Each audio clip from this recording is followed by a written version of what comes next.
Vamos abrir as nossas Bíblias no Evangelho de Jesus, conforme nos ensinou o apóstolo João. João 11, do 45 até o 57.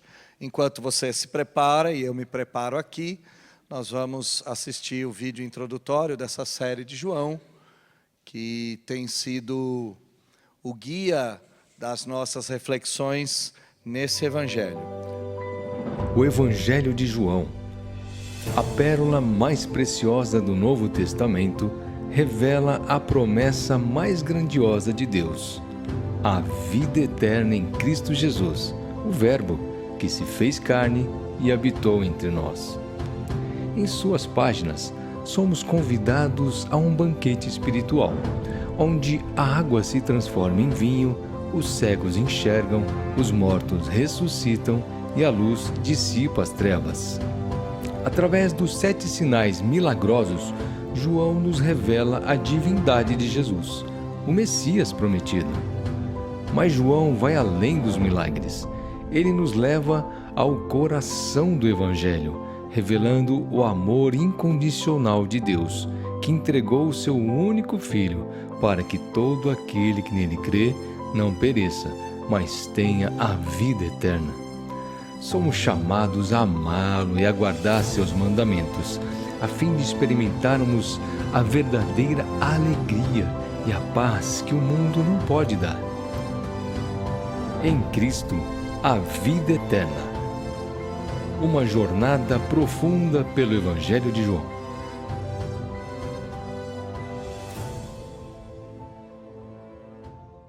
Vamos ler o texto, conforme foi separado. João 11, do 45 até o 57. Está escrito assim: Muitos, pois, dentre os judeus que tinham vindo visitar Maria, vendo o que fizera Jesus, creram nele. Outros, porém, foram ter com os fariseus e lhes contaram dos feitos que Jesus realizara. Então os principais sacerdotes e os fariseus convocaram o sinédrio e disseram: Que estamos fazendo, uma vez que este homem opera muitos sinais? Se o deixarmos assim, todos crerão nele. Depois virão os romanos e tomarão não só o nosso lugar, mas a própria nação. Caifás, porém, um dentre eles, sumo sacerdote naquele ano, advertiu-os dizendo: Vós nada sabeis, nem considerais que vos convém que morra um só homem pelo povo, e que não venha a perecer toda a nação. Ora, ele não disse isso de si mesmo, mas sendo sumo sacerdote daquele ano, profetizou que Jesus estava para morrer pela nação, e não somente pela nação, mas também para reunir em um só corpo os filhos de Deus, que andam dispersos. Desde aquele dia, resolveram matá-lo. De sorte que Jesus já não andava publicamente entre os judeus, mas retirou-se para uma região vizinha ao deserto, para uma cidade chamada Efraim, e ali permaneceu com os discípulos. Estava próxima a Páscoa dos judeus, e muitos daquela região subiram para Jerusalém antes da Páscoa para se purificarem. Lá procuravam Jesus, e estando eles no templo, diziam uns aos outros: Que vos parece? Não virá ele à festa? Ora, os principais sacerdotes e os fariseus tinham dado ordem para que, se alguém soubesse onde ele estava, denunciá-lo, a fim de o prenderem. Feche seus olhos, baixe a sua fronte. Vamos orar mais uma vez, pedindo que Deus venha falar com cada um de nós. Senhor, nós te agradecemos pelo culto, pelos cânticos, pelos textos. Te louvamos, Senhor. O Senhor é bom, tem falado conosco, tem cuidado da nossa igreja. Nós suplicamos que nesse momento eu venha ser instrumento do Senhor para explicar, aplicar e pregar o texto sagrado. E que teu Espírito haja no nosso meio, a fim de fazer com que a sua palavra caia em solo fértil e transforme a cada um de nós. nos permita hoje escolhermos entre a religião e o Evangelho. Escolhermos entre a glória e a graça, ou entre a estrutura e a tradição. Nos guie nessa manhã. É o que nós te pedimos, em nome de Jesus. Amém. Toda verdade passa por 3 estágios. O primeiro estágio é que a verdade é ridicularizada. O segundo estágio é que ela é violentamente combatida. E por fim, o último estágio, ela é aceita como verdade. Mas nós perguntamos, e quando a verdade é uma pessoa? E quando essa pessoa não apenas afirma a verdade, mas ressuscita os mortos com a própria voz? A verdade viva, que ressuscita os mortos, não será apenas ridicularizada ou combatida. Ela será sentenciada à morte. E João 11, o texto que nós estamos mergulhados no último mês, termina com uma voz ecoando do túmulo, dizendo: Lázaro, vem para fora. E se terminasse assim, seria uma grande festa, mas a continuidade de João não termina com festa, termina com denúncia. O maior sinal até então, de todos os tempos, a ressurreição de Lázaro foi o maior sinal da história, só foi superado pela ressurreição do próprio Senhor Jesus.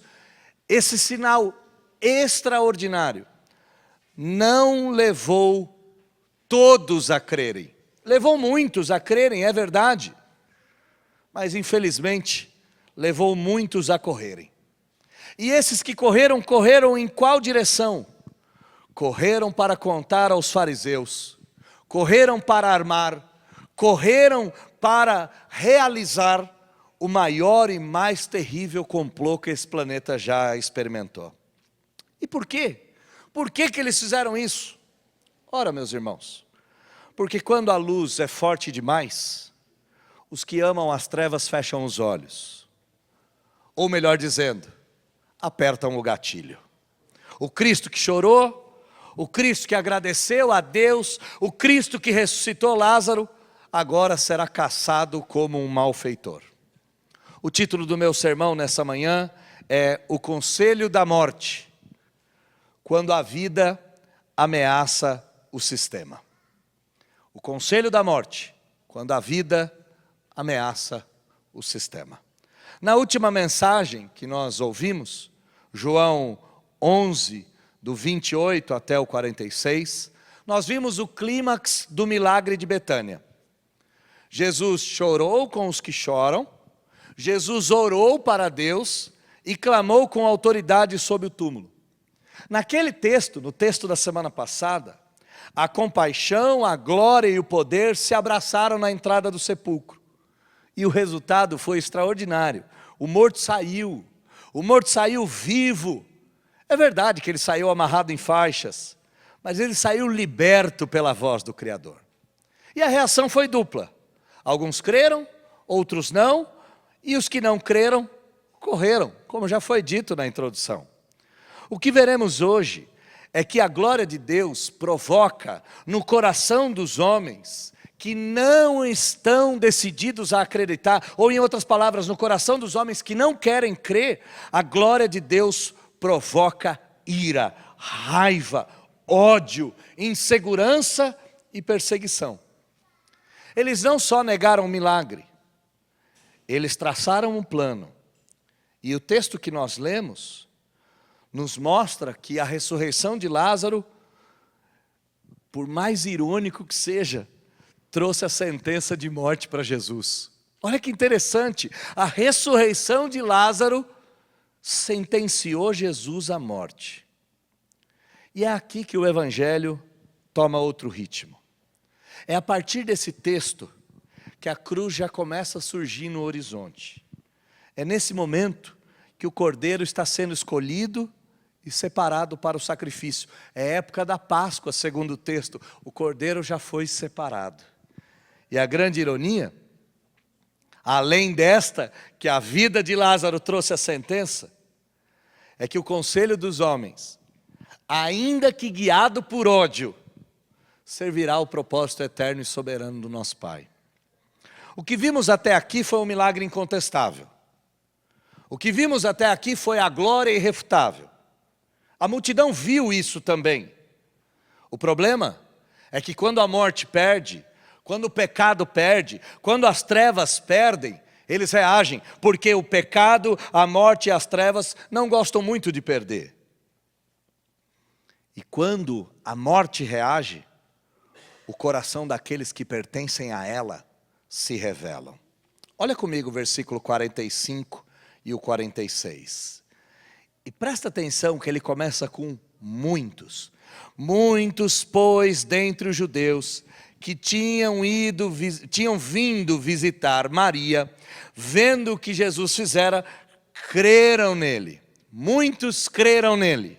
Versículo 46. Outros, porém, foram ter com os fariseus e lhes contaram dos feitos que Jesus realizara. Diante do milagre, duas alternativas: ou fé ou fuga. Não tem como. Diante do milagre, duas alternativas: ou fé ou fuga. E esse cisma é apresentado no texto.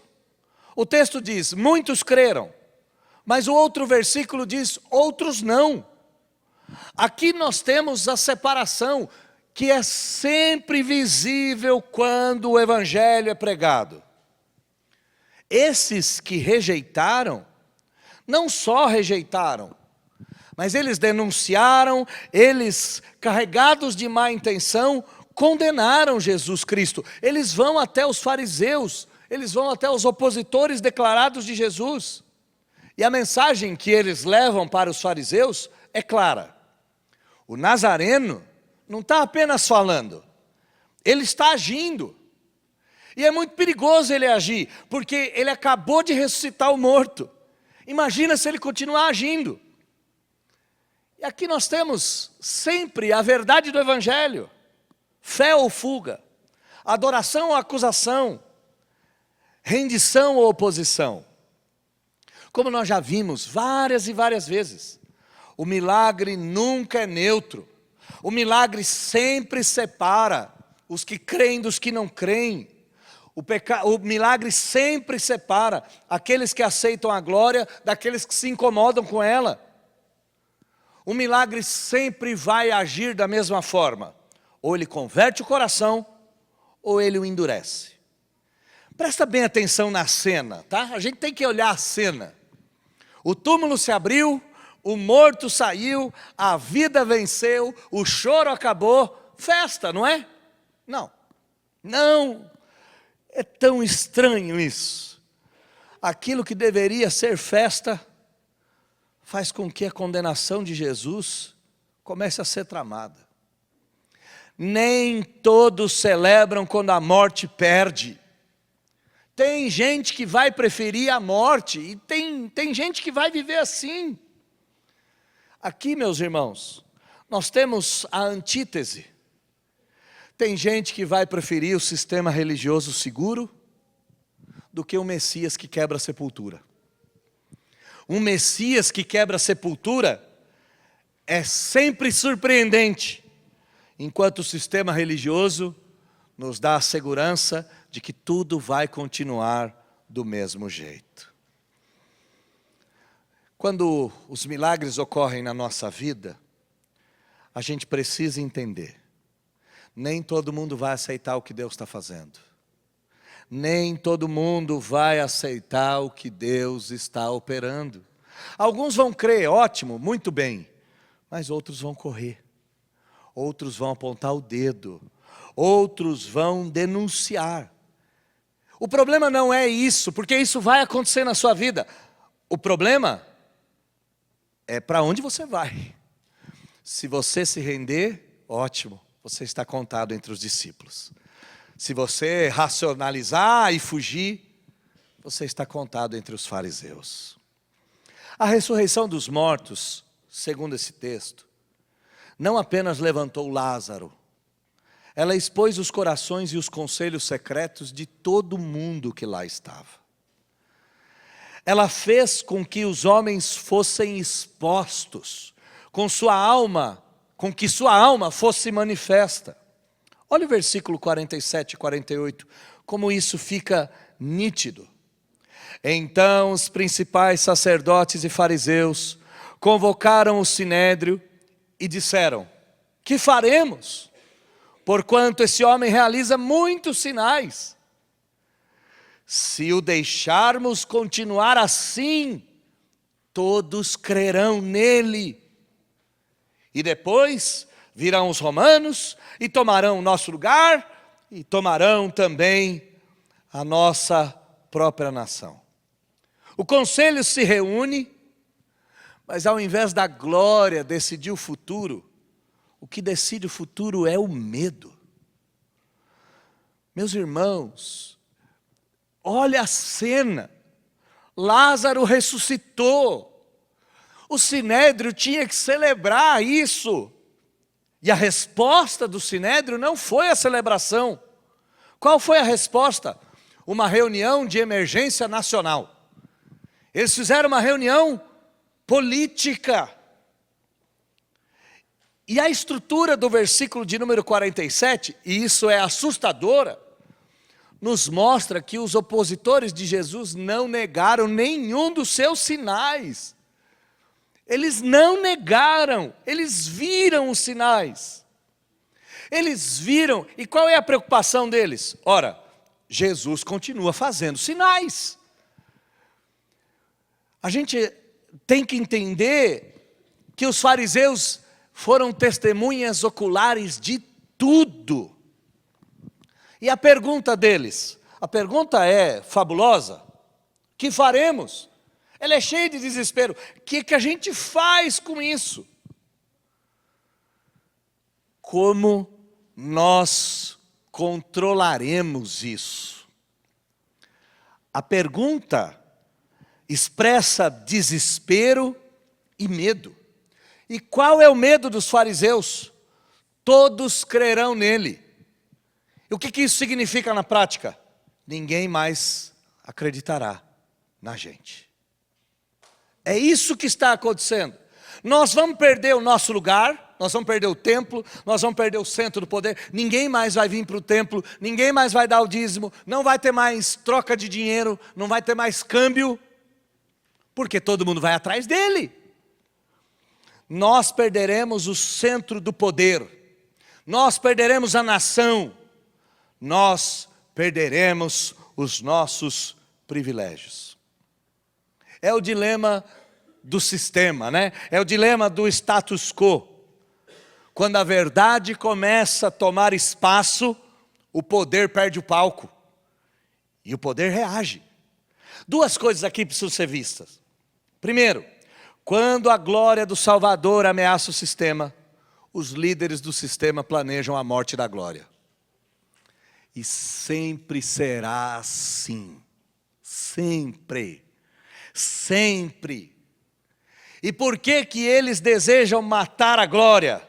Ora, porque o medo de perder a posição é muitas vezes muito maior do que o medo de perder a salvação.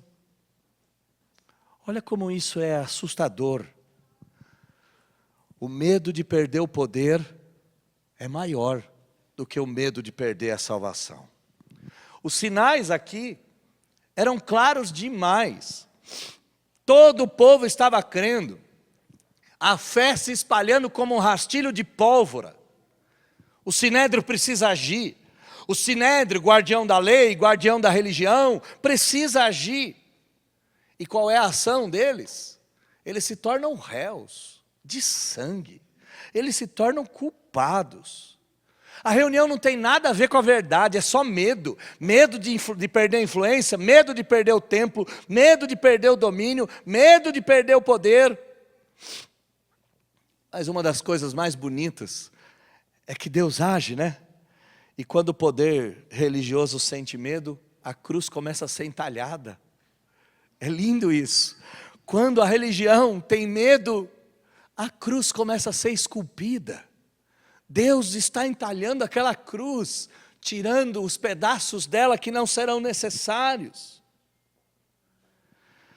Ah, meus irmãos, o grande perigo é que quando a gente vive do templo, quando a gente vive no templo, quando a gente vive na religião, a gente morre de medo de quem ressuscita os mortos. Porque alguém que tira as pessoas da escuridão para a luz é alguém extremamente perigoso. E quando a gente olha para nós temos que enxergar. Quando a gente tem medo de perder alguma coisa, a gente nega Jesus imediatamente ou não? O que a gente preserva? E eu, ao escrever esse sermão, percebi que muitas vezes, por causa do medo de perder o que eu tenho, eu não tive medo nenhum de condenar o Salvador. É necessário a gente responder essa pergunta. É necessário a gente responder que lado da mesa a gente está. Qual ponta da mesa nós estamos? Nós estamos do lado da verdade ou do lado em que a verdade será assassinada? Repare, na continuidade do texto, que quando a verdade incomoda, surge o medo, e quando o medo governa, a única coisa que vai aparecer é a injustiça. Quando o medo impera, o filho do medo é a injustiça. Olha o versículo de número 49. Olha o argumento de Caifás. Caifás, porém, um dentre eles, sumo sacerdote daquele ano, a autoridade máxima dentro do judaísmo, advertiu-os dizendo: vós nada sabeis. Até aqui, tudo bem. Essa primeira fala dele, apesar de ser cheia de arrogância, está tudo bem. Mas olha a continuidade. Não consideram, não percebem que é melhor que morra um homem do que toda a nação? Vocês não estão percebendo que se a gente matar esse homem, nós estamos livres? Vocês não estão percebendo que para nos salvar, nós vamos matá-los? Nós vamos matá-lo? E a terceira ironia do texto, né? A primeira ironia é que a ressurreição de Lázaro condena o Senhor Jesus. A segunda ironia é a própria reunião, o próprio conselho. E a terceira ironia é que a fala de Caifás revela toda a profundidade do Evangelho. Ele falou com a autoridade de sumo sacerdote, é verdade, mas não entendeu nada do que ele estava falando. Ele profetiza sem saber da profecia. Ele se levanta no meio do conselho e sem nenhuma humildade, ele olha para os outros de cima para baixo e fala: vocês não sabem de nada. O argumento dele é muito frio. Convém que um morra, vamos matá-lo.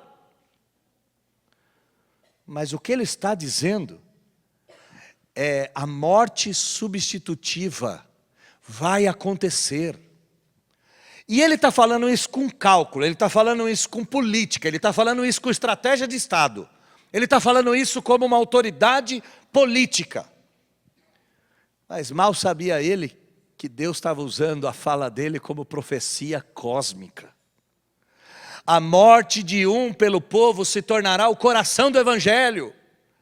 A morte de um por todos os eleitos não foi um acidente, foi um plano. E olha como isso é brilhante. Quem traçou o plano? Caifás. Mas mal ele sabia que existia um plano muito maior do que ele. O que ele julga controle, vocês não sabem de nada, vamos matá-lo. Ele julga ter controle. É na verdade cumprimento.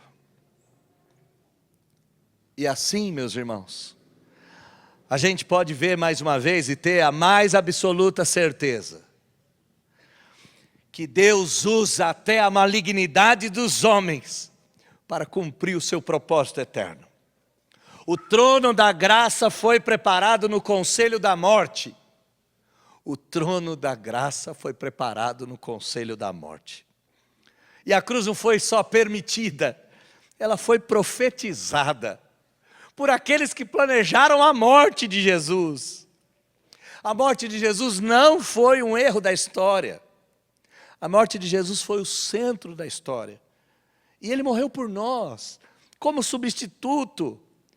Mesmo quando os homens pensavam em se proteger, eles estavam afirmando que Ele morreria por nós. 2 pontos aqui muito importantes para nós. Primeiro, cuidado com as decisões que parecem convenientes, porque elas podem estar ferindo a verdade. E esse é o caso de Caifás. Deus pode até usar, mas Ele responsabiliza todo mundo.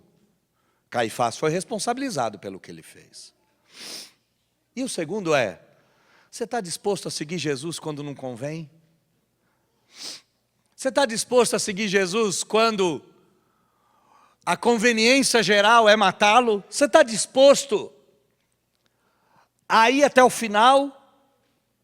Você está disposto a entregar tudo? Ou você é como muitos, como eu já fui, e como eu posso até me tornar a ser mais uma vez, que usa desculpas piedosas para se proteger na zona de conforto? Devemos tomar muito cuidado.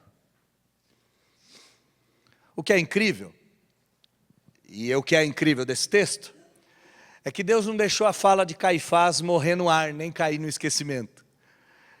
E isso é muito legal do que está acontecendo no texto. Porque o evangelista João, guiado pelo Espírito Santo, escutou aquilo que eles estavam tratando em segredo. Tudo aquilo que foi tratado naquela reunião foi escrito. E foi escrito para me contar, para te contar, para nos contar. Para nos contar o quê? Que por trás do cálculo político havia um decreto divino.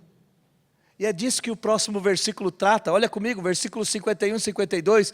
Ora, ele não disse isso de si mesmo, é a nota de rodapé de João. João está contando o que ele ouviu.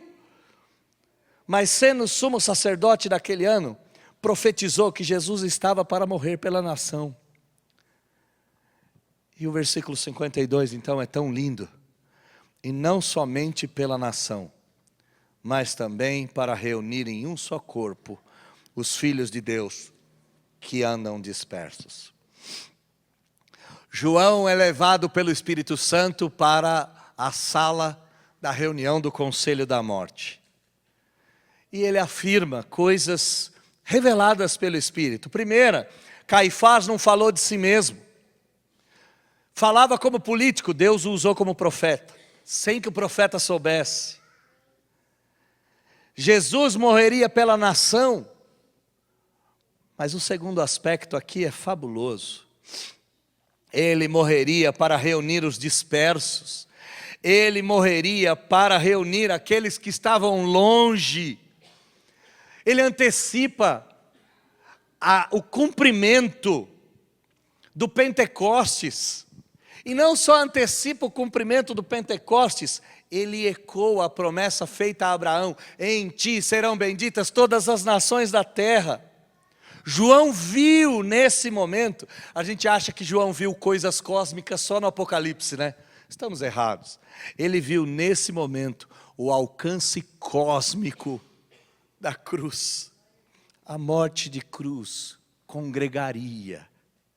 A morte de cruz era missiologia, era missão. A morte de cruz era eclesiologia, era a igreja. A morte de cruz juntaria gente como eu e você num domingo como esse para estar adorando a Deus.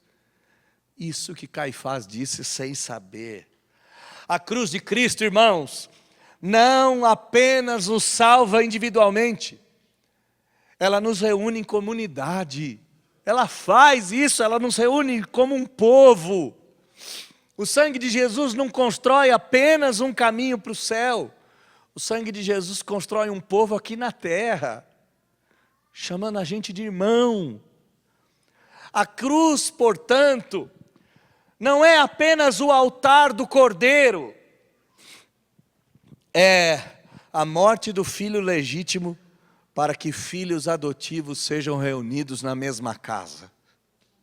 Ah, meus irmãos, isso é uma das belezas mais incríveis. E o que a gente tem que fazer com isso? Valoriza, pelo amor de Deus, a igreja. A igreja estava contida na cruz. Nela somos irmãos de sangue. Nela não somos companheiros de banco. Nela somos filhos e filhas do Deus Altíssimo. A cruz de Cristo é a semente da nova família. E essa família nasce na dor, é unida pelo sangue, é espalhada pelo mundo, mas congregada num só lugar.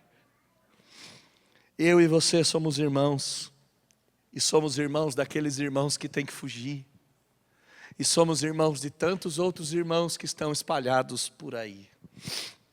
E é por isso que mesmo quando você está longe, você continua sendo um filho amado de Deus. E é por isso que mesmo quando você está sangrando, você ainda faz parte do corpo de Cristo. E nada nem ninguém pode te tirar desse lugar. Nada nem ninguém pode te tirar do corpo de Cristo. Voltando à cena. O conselho da morte decide, João faz esse comentário de rodapé brilhante, espetacular. O plano é traçado, a profecia se torna sentença, mas no coração dessa conspiração, a soberania divina ainda brilha. E por quê? A gente já viu, porque os planos dos homens, nem os próprios interesses dos príncipes das trevas, antecipam a ação de Deus. Aliás, ela só colabora com a ação de Deus. Qual é o final do versículo de número 53? Qual é o versículo 53, perdão? Final não. Leia comigo, vamos ler todos juntos. Qual é o resultado daquela reunião? Versículo 53. Desde aquele dia resolveram matá-lo. Vamos ler de novo. Desde aquele dia resolveram matá-lo. O texto muda até de tom, né? O texto muda até de sonoridade. O julgamento foi selado sem defesa, sem justiça, sem luz, sem nada. Não tem ritual jurídico aqui. Está tudo sendo tramado antes. Não tem justiça nenhuma. A rejeição de Jesus é tamanha que a sentença é breve, mas definitiva. Eles resolveram matá-lo. E essa resolução aqui indica um acordo tramado, sabe? O verbo aqui não é um impulso. Aqui eles construíram de fato uma conspiração. E quem construiu essa conspiração? O Sinédrio, os responsáveis de guardar a lei. Agora conspiram contra o autor da vida e decidem matá-lo. Mas a mudança de tom, ela não pode passar desapercebida nesse sentido de escurecimento. Também há um aspecto de luz, e a gente precisa enxergar aqui essa luz. João apresenta, aqui nessa virada sombria da narrativa, que o Cordeiro está marcado. E olha que coisa incrível, a gente sabe que o Cordeiro de Deus que tira o pecado do mundo, que é Jesus Cristo, havia sido separado antes da fundação do mundo, a gente sabe disso. Não é que aqui ele se torna Cordeiro de Deus, mas o ritual da Páscoa exigia que dias antes da Páscoa o Cordeiro fosse marcado. Você precisava tirar o Cordeiro do rebanho, você precisava separar. A decisão de matar Jesus antes da Páscoa se encaixa perfeitamente no simbolismo do Antigo Testamento. Ele é o Cordeiro de Deus, que está destinado a ir para o altar. E ele foi separado, marcado. Amarraram o Cordeiro de Deus e colocaram do canto, dizendo: ele vai morrer. Ele não vai escapar. Da perspectiva humana é o início da tragédia. Do ponto de vista divino, o Cordeiro está pronto, a redenção está pronta, o altar está pronto, o sangue será derramado para salvar homens e mulheres. O céu aqui estremeceu, é verdade, mas não recuou um segundo sequer. O céu aqui não voltou atrás. O ódio decidiu matar o Senhor Jesus, mas o amor decidiu morrer para nos salvar. E tudo isso é tão bonito, que quando a gente olha para nós, a gente percebe que Cristo não foi forçado a ir àquela cruz. Ele se entregou. Ele se entregou por mim, Ele se entregou por você, Ele se entregou pela igreja, e nenhuma conspiração desse mundo foi capaz de anular o amor soberano de Deus por cada um de nós. Ele decidiu morrer. Versículo de número 54 mostra que o Cordeiro de Deus separado evita publicamente os judeus, vai até o deserto, vai até Efraim, e lá em Efraim ele permanece com seus discípulos. O tempo ainda não havia chegado, ele só tinha sido separado. A cidade de Efraim vai servir como os últimos preparativos. É como se Jesus precisasse de um respiro antes do sangue. É como se Jesus precisasse de um alento. Antes da luta, ele precisasse de um momento a sós com os seus discípulos. E o texto diz claramente, ele ficou com eles, preparando eles para a cruz, mas se preparando também para a cruz. A gente tem que enxergar que o deserto para Cristo não significou ausência de propósito. E é por isso que a gente deve valorizar cada deserto da nossa vida. Porque é no deserto que Ele prepara os discípulos. É no deserto que Ele nos prepara para o confronto. É no deserto que a gente tem um respiro. O deserto não é um lugar de dor. O deserto é um lugar de alívio e de preparo antes da dor. Jesus vai para Efraim, Jesus vai se preparar, e lá em Jerusalém, o conselho da morte está em polvorosa. A cidade sagrada está cheia de peregrinos, e os líderes querem Jesus, não para adorá-lo, para destruí-lo. Olha o versículo de número 55 e 56. Estava próxima a Páscoa dos judeus. E muitos daquela região subiram para Jerusalém antes da Páscoa para se purificarem. Lá estavam, pois, procurando Jesus. E estando ele no templo, diziam: o que vos parece? O que acham? Será que ele virá? Ele vai vir ou não? É interessante que eles estão esperando a vinda do Senhor Jesus. Eles estão no templo, mas não são capazes de reconhecer o templo vivo. Eles não são capazes de ver um palmo na frente do nariz. O problema é que às vezes a gente está do mesmo jeito. O problema é que às vezes a gente celebra as festas da igreja com o coração errado.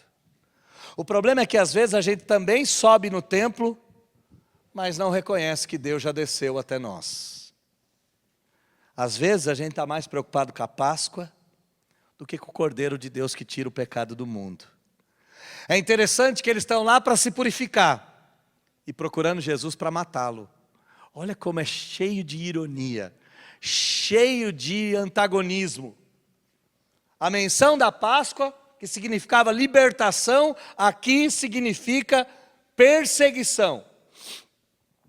E a pergunta que eles fazem é tão tola, mas ao mesmo tempo é tão curiosa. Será que ele vai vir para a festa da Páscoa? Lógico que vai vir. O Cordeiro está sempre presente na Páscoa. Não teve um dia que ele não veio para a Páscoa. Não teve um dia que ele não estava lá. O Cordeiro estava presente em cada Páscoa. E nessa Páscoa, é claro que ele estaria. Claro que ele estaria Ele estaria como ele esteve, ele estaria como ele está hoje, a cada domingo, a cada ceia, a cada culto. Será que ele vai vir? Lógico que vai. Ele sempre está conosco. A festa se aproxima, o Cordeiro de Deus está a caminho, e o texto termina nesse versículo de número 57, dizendo: os principais sacerdotes e os fariseus tinham dado ordem para que, se alguém soubesse onde ele estava, o denunciasse para o prender. As forças opostas se juntam contra o Filho de Deus, né? Fariseus, saduceus, sinédrio, romanos, todos são inimigos entre si, mas aqui eles estão todos juntos para apagar a luz do mundo, todos juntos para prender o Senhor Jesus. Como é que o texto termina? O texto termina com o plano montado, com o decreto assinado, com o cordeiro separado, mas antes que o sangue escorra, é preciso que a gente veja o que esse complô revela.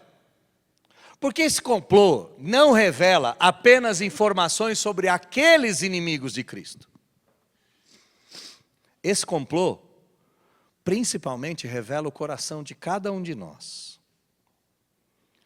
Eu concluo dizendo, o capítulo termina com o mundo dividido. Alguns creem, outros conspiram, alguns se prostram, outros planejam a prisão. O milagre que deveria unir se separou, a vida que deveria ser celebrada foi vista como ameaça, mas João nos convida para ver algo além das forças religiosas e políticas. Ele nos convida a olhar para a cruz que está começando a crescer no horizonte. Ele nos convida para olhar para as palavras do sumo sacerdote que profetizou sem saber: convém que um morra para que todos sejam salvos. E essa é a lógica do céu. Essa é a lógica do céu. Um inocente tem que morrer por culpados, um justo pelos injustos, um cordeiro por muitos. E a pergunta que fica, e é essa pergunta que a gente tem que fazer para o texto, antes que a gente volte para Betânia, porque no capítulo de número 12 a gente vai voltar para Betânia para ungir Jesus, a gente vai derramar óleo sobre Jesus. Antes que a gente vá para esse momento glorioso, é necessário que a gente pergunte para nós mesmos: quem nós somos nesse cenário? Onde a gente está? A gente está junto com os que creem? A gente está lá entre aqueles muitos creram? A gente está lá? Ou a gente está procurando a estabilidade da religião? A gente está procurando o sistema? A gente está procurando a salvação política? Onde a gente está? Onde a gente está na mesa? De que lado a gente está? A gente está junto do conselho da morte, dizendo: vamos matá-lo? Ou a gente está junto dos discípulos indo para o deserto? Onde a gente está no texto? E por que a gente tem que responder onde que a gente está? Ora, meus irmãos, porque Cristo está diante de nós como Ele sempre esteve. Ele está diante de nós nesse momento, vivo, glorioso e poderoso. Ele está aqui, Ele sempre esteve. Será que Ele vai vir? Que bobagem de pergunta. Ele sempre esteve. E se Ele está aqui, a reação que a gente tem revela o que de fato tem no nosso coração. Cristo reina no nosso coração. Se Ele reina, não tenha medo. Não tenha medo da morte, não tenha medo da tumba, não tenha medo da religião, não tenha medo da política, não tenha medo do inferno, não tenha medo das conspirações. Se Cristo de fato é o seu Cristo, não tenha medo. Mas se Ele é um nome no meio das celebrações religiosas, se Ele é um nome religioso, aí você tem que ficar com medo. Porque se Ele é só um nome, você acabou de se sentar do lado dos fariseus que ordenaram a morte dele. Se Ele é só um nome, Ele precisa ser morto, Ele precisa ser apagado, Ele precisa ser destruído.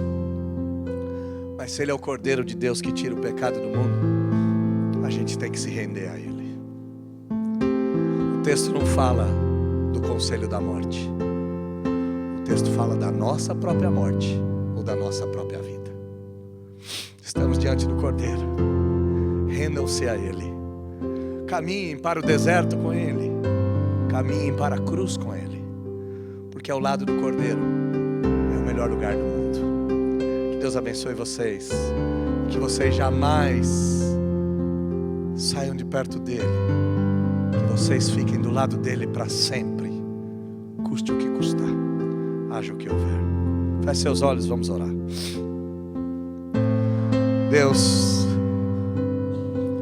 a gente olha um texto como esse, que parece só uma notinha de rodapé,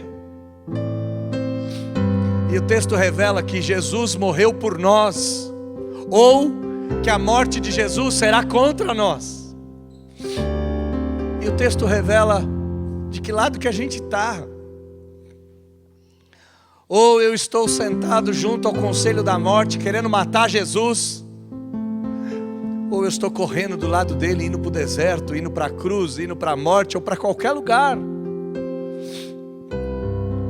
O que eu não posso esquecer é que ele morreria para me salvar, e se eu tentar manter a minha vida, eu vou perdê-la.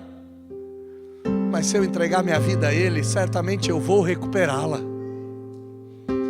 Essa é a lógica do céu. O justo pelo injusto, um cordeiro por muitos, o filho legítimo para que adotivos se tornassem adotivos.